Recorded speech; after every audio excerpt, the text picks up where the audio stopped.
Скажите, пожалуйста, я прочитал тогда ваш сборник ваших пьес. На меня произвело сильное впечатление пьеса о Цветаевой. Пожалуйста, скажите.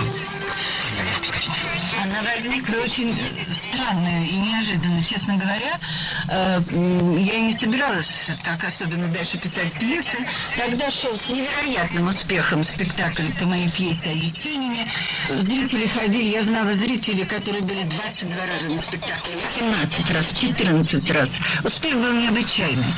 И когда я шла через фойе в свой кабинет, зрители, узнавая меня, бросали что-то и дарили мне без конца что-то, вплоть до того, что у них просто было под рукой, кто не был готов к встрече со мной. Это было яблоко, конфетка, цветок. И я входила в кабинет с целой охапкой даров.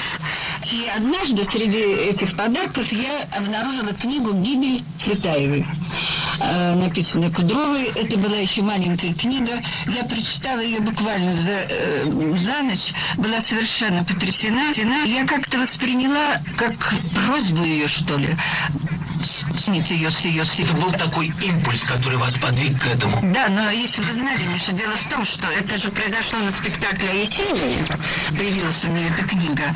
А дело в том, что Марина любила очень Есенина, и он был последним, с кем она встретилась перед тем, как уехать из России.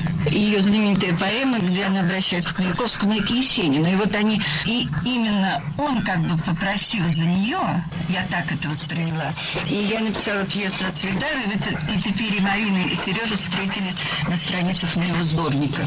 И меня, когда